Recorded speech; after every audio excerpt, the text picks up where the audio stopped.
In every shadow, there's a story the world tried to forget. In every silence, a scream that never stopped echoing. These are the truths buried in cold archives and blood-stained snow. Welcome to the DREAD Diaries, where fear is always real. On February 26, 1959, deep in Russia's Ural Mountains, a rescue team pushed through chest-high snow toward a silent ridge locals called Coldest, the Mountain of the Dead. The wind carved low moans through the pines, and each rescuer knew why they were there. 9 students from a Ural Polytechnical Institute had vanished while on a ski trek to Mount Otorten. They were young, experienced, and expected back 2 weeks earlier. When the search party crested the slope, they saw it, a pale tent half buried in snow, torn open from the inside. Boot prints, sock prints, even barefoot prints trailed down toward the dark line of the forest. None led back. Inside the tent, rescuers found boots, coats, food, and diaries neatly stacked, as if the hikers had fled in panic. The air felt wrong, thick, charged, almost humming. Those who stood there that day swore they'd never forget the stillness.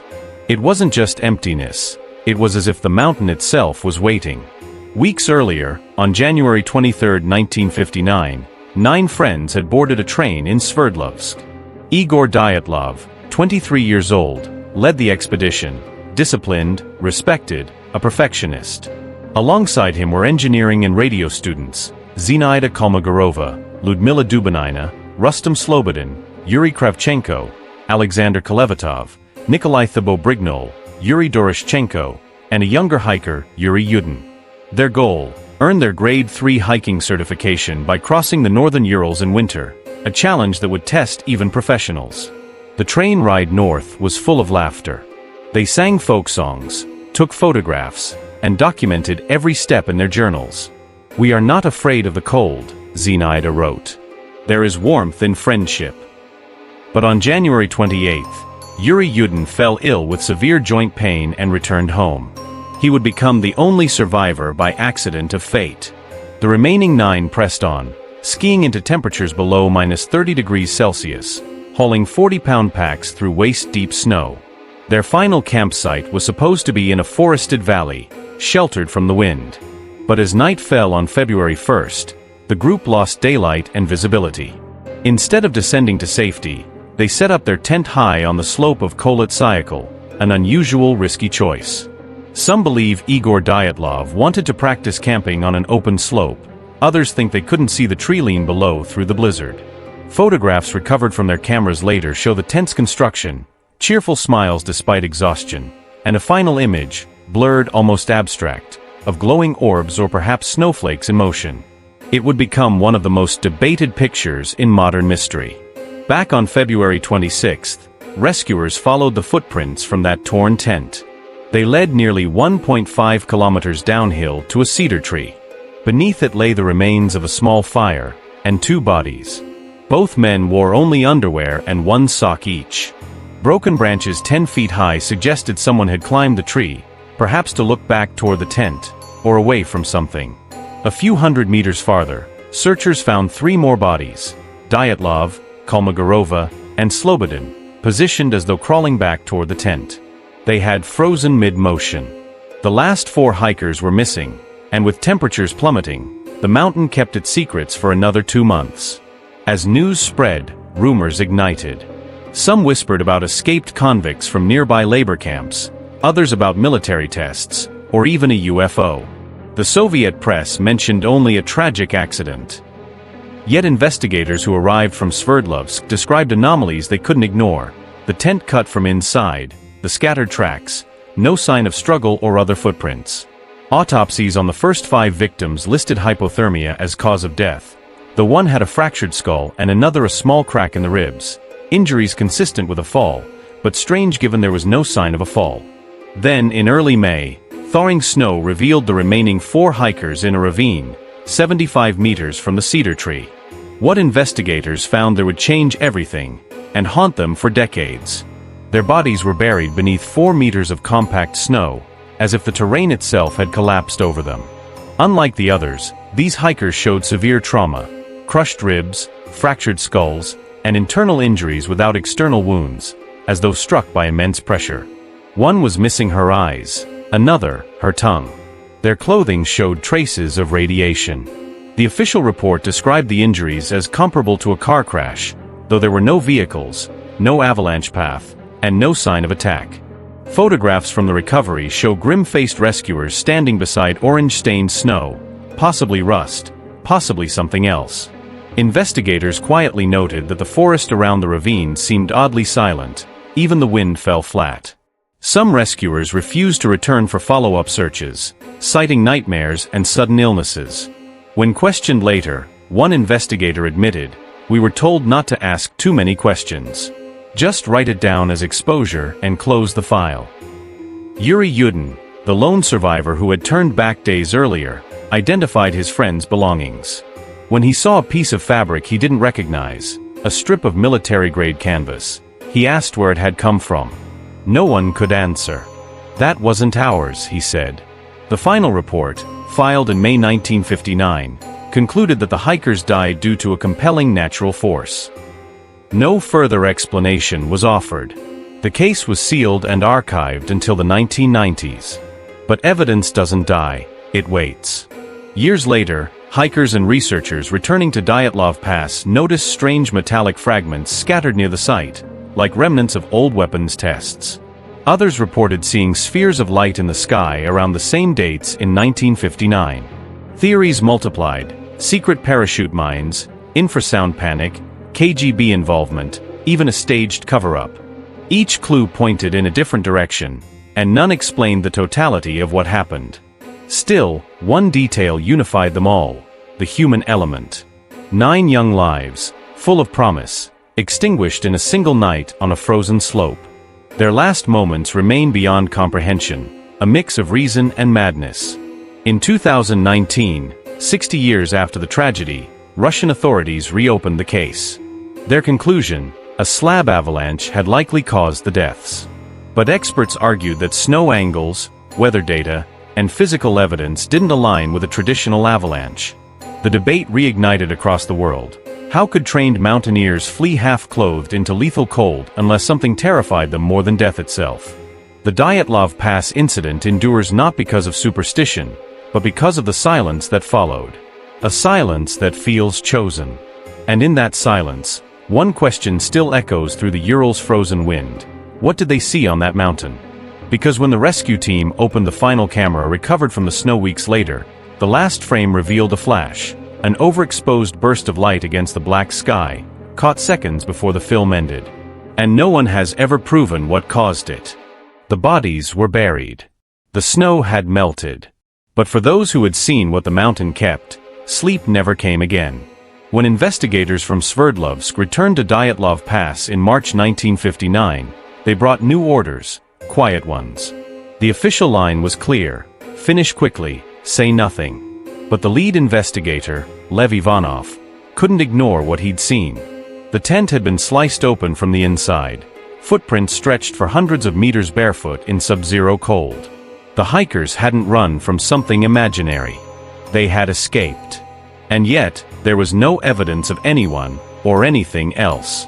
Ivanov's field notes, later declassified, reveal his unease. He wrote, "The pattern of behavior does not align with panic or insanity. It is as if they were forced out by something unseen." Back in Sverdlovsk, autopsies continued under dim lights and colder silence. The forensic team avoided eye contact when discussing the final 4 bodies found in May.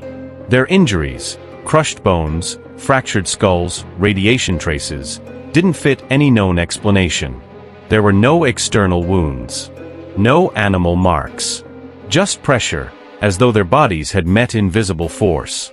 One pathologist muttered that the trauma looked as if they had fallen from a great height. But there were no cliffs. And then there was the radiation. Weak, but measurable. The report noted traces on Dubinina's clothing, garments later confirmed to have come from workers at a nuclear facility. The government quickly ordered those pages sealed.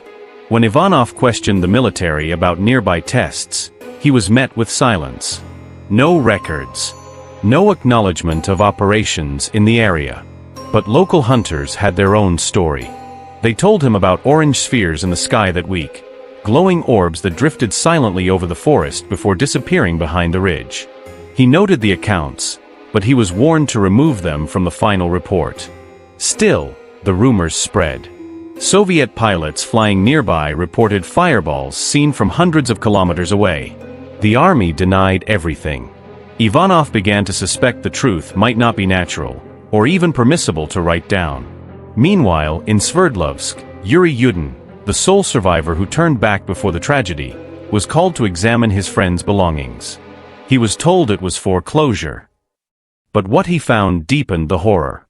Among the recovered items was a scrap of gray fabric, coarse, industrial, and foreign to their camping gear. "That's not ours," he told investigators.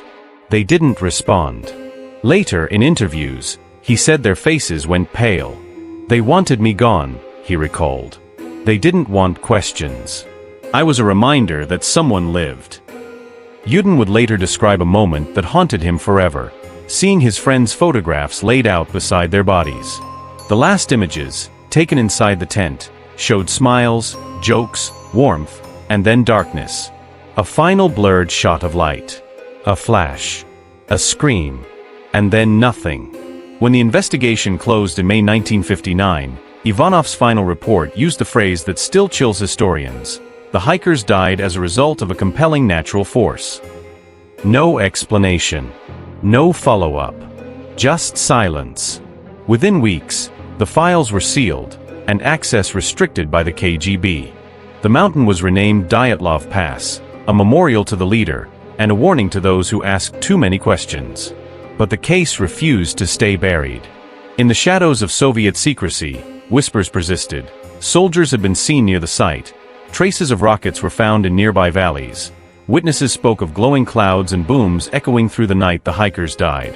Every theory contradicted the next, and yet, each felt incomplete. Something was missing. In 1990, long after the fall of the Soviet Union, Lev Ivanov broke his silence. In a rare interview, his voice trembled as he recalled the moment he saw the scene himself. "I am not a superstitious man," he said. "But I can tell you this, I felt watched. There was something unnatural there. The instruments behaved strangely, the compasses spun. I was told to close the case and never speak again." He also confessed that glowing orbs had been witnessed by multiple searchers during the recovery. Large, silent lights moving low across the forest. "I was forbidden to write it," he said. "I included it in my private notes. The official record was edited."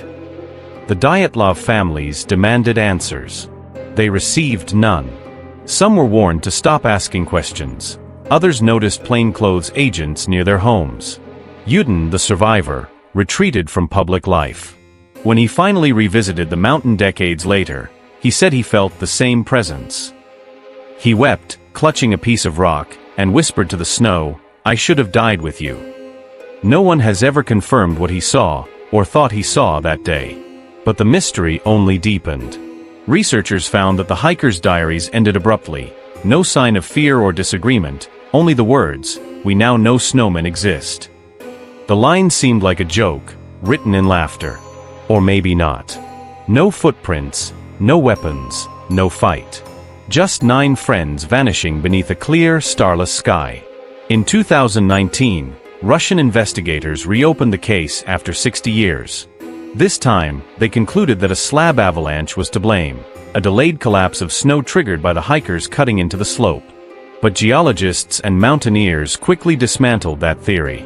The slope wasn't steep enough. The weather conditions didn't match. The patterns of injury were inconsistent.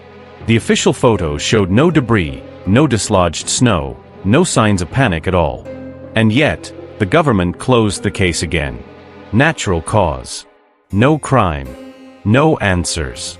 To this day, Dyatlov Pass remains a wound in the landscape, silent, wind-scoured, untouched. Locals say the trees there never grow straight. Hikers who visit report equipment failures, sudden storms, and whispers that seem to echo their names through the snow. One climber who returned in 2013 swore he heard voices, laughter, faint but real, drifting through the night. When he called out, the wind stopped. Then came a sound that didn't belong to any living thing. He fled before dawn. The mystery of Dyatlov Pass doesn't fade because it can't be solved. It lingers because every theory contradicts itself. The evidence exists. The bodies were real. The terror was human. But something about that night remains beyond reason. The hikers weren't running from weather or madness. They were running towards something. Away from something. Maybe both. And the last photo on that film reel, the flash of light that ended the night, is still being studied frame by frame. Because when the negative was enhanced, faint shadows appeared behind the glare. Shapes. Unmistakably human. But none of them matched the 9 who died. More than 60 years have passed since 9 young hikers vanished beneath the snow of Dyatlov Pass. Their story is carved into the ice of the Ural Mountains, whispered by the wind that never stops screaming through the pines. But even now, no one can tell you with certainty what killed them. Only that something did. When the Soviet Union fell, the Dyatlov files finally resurfaced. Boxes of photographs, autopsy reports, maps, and handwritten statements long sealed away.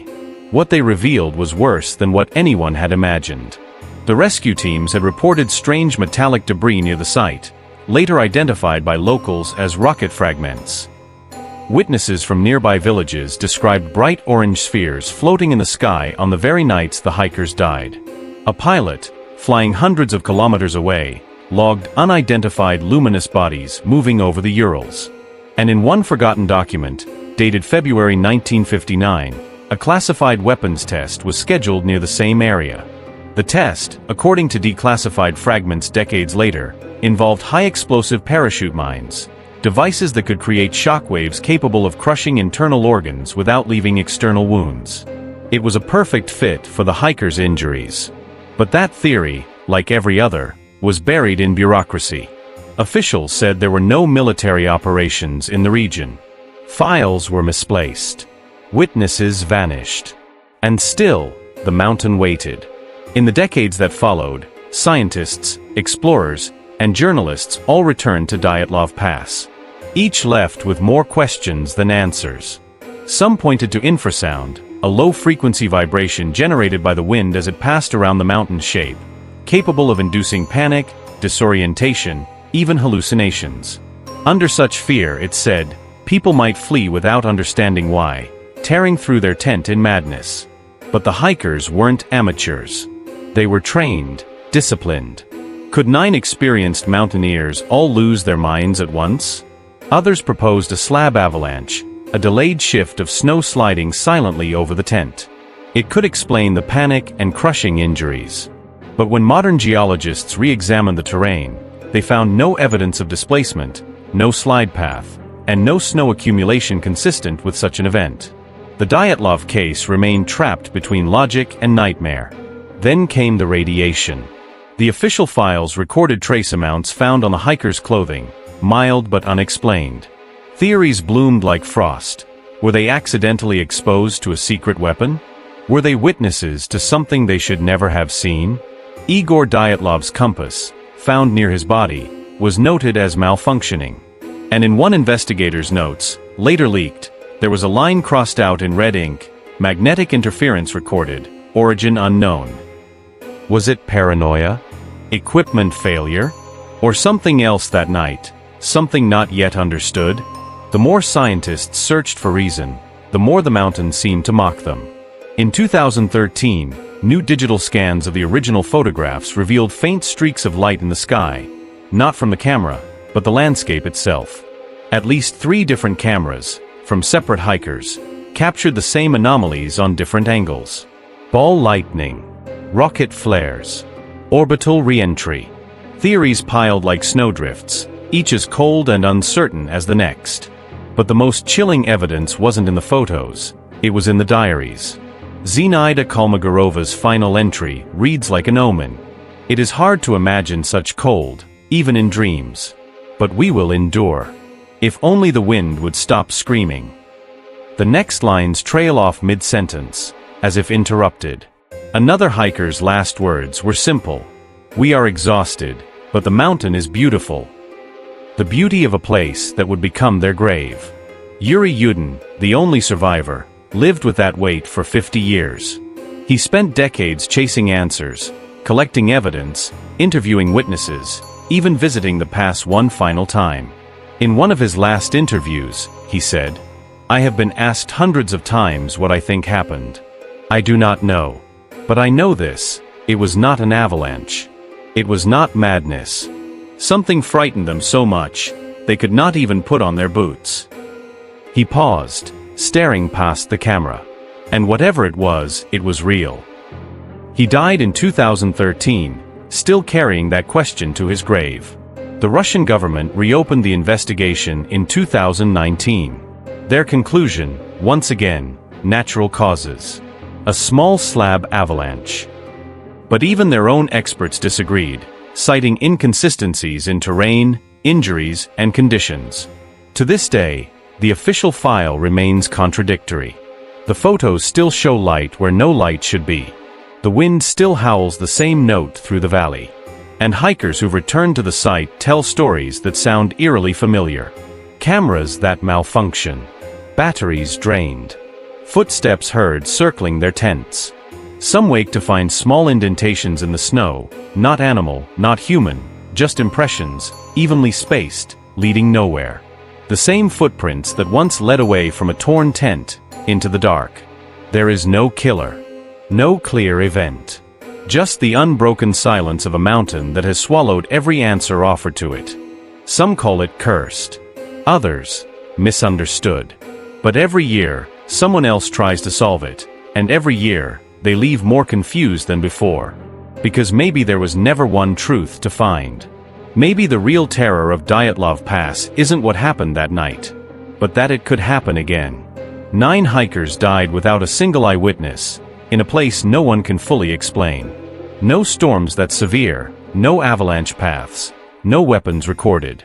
Just 9 people, tearing out into the night as though fleeing something invisible. And when the wind shifts over the snow, it almost sounds like their voices. Laughing, screaming, whispering in a language older than fear itself. This was the DREAD Diaries, and if you think this was the end, think again. Because the mountain never forgets.